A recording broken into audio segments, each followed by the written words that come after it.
फवाद चौधरी यानी पाकिस्तान के वो दगे कारतूस जो अपने नेता इमरान खान के भी किसी काम नहीं आए, वो आजकल भारत के चुनावों को लेकर रोज नए बयानों की फायरिंग कर रहे हैं। भारत में आखिरी चरण के चुनाव से पहले फवाद चौधरी ने कहा है, हर पाकिस्तानी चाहता है कि मोदी चुनाव हार जाए।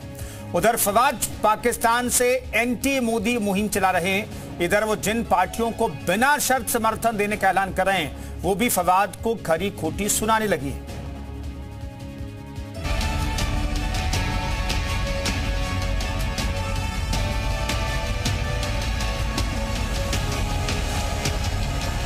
इस वक्त सिर्फ ये है कि मोदी को हराना चाहिए। कांग्रेस के इंडी गठबंधन के लिए सीमा पार से जिहादी उन्हें समर्थन दे रहे हैं। प्रोग्रेसिव फोर्सेस जो है वो इस वक्त कट्टरपंथियों के खिलाफ इकट्ठी है, तभी कट्टरपंथी जो है वो हारेंगे।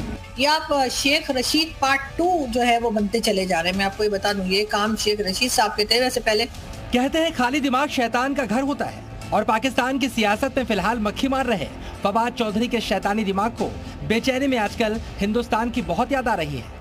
फवाद चौधरी को सोते जागते आजकल भारत के चुनावी सपने आते हैं और वो धड़ाधड़ बिना मांगे बयान देने लगते हैं। बयान वही घिसे पिटे रहते हैं कि मोदी को किसी तरह हरवा दो। बस इस बार नई बात यह है कि फवाद ने कहा है मोदी को पूरा पाकिस्तान हरवाना चाहता है, और पहले जिन भारतीय नेताओं में वो मोदी को हराने का दम देख रहे थे, उन पर भी उनके विचार थोड़े से बदल गए।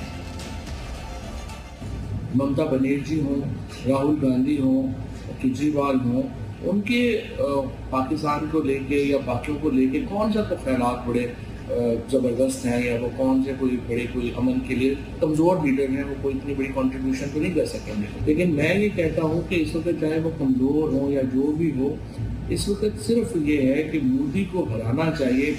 उधर पाकिस्तान से फवाद चौधरी का बयान आता है, इधर भारत में सवाल पूछे जाते हैं, पाकिस्तान के नेताओं का भारत के विपक्षी नेताओं को लेकर प्रेम क्यों मरता रहता है।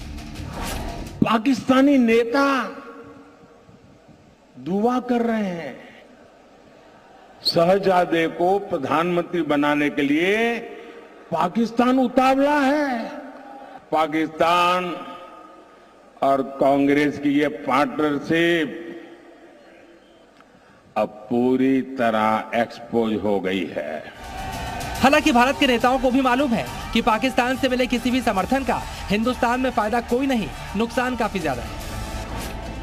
इसलिए जिन्हें फवाद बिना मांगे समर्थन दे रहे हैं, वो भी उनको खरी खोटी सुना देते हैं कि हमने ना उनका समर्थन मांगा है, ना हम उसको चाहते हैं। मैं आपसे साफ कहता हूं, हमें कोई जरूरत नहीं है किसी और के समर्थन। ये तो भारतवासियों का चुनाव है। यानी हिंदुस्तान में फवाद के बयानों को कोई तवज्जो देने को तैयार नहीं। वैसे यही हाल फवाद का पाकिस्तान में भी।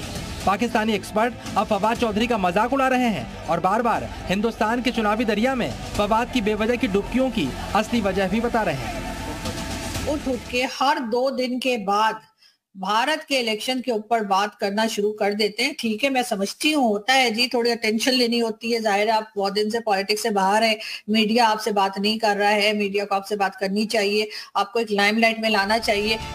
फवाद चौधरी को पाकिस्तान में भी किसी मस्खरे से ज्यादा कुछ समझा नहीं जाता। अब उनकी तुलना पाकिस्तान के मशहूर मस्खरे नेता शेख रशीद से होने लगी।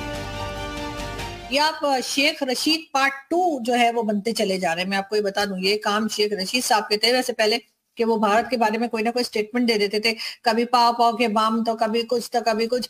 अब वो मेरे ख्याल है उनको जो है वो भाई लोग ने साइड पे कर दिया है और आपको आगे कर दिया।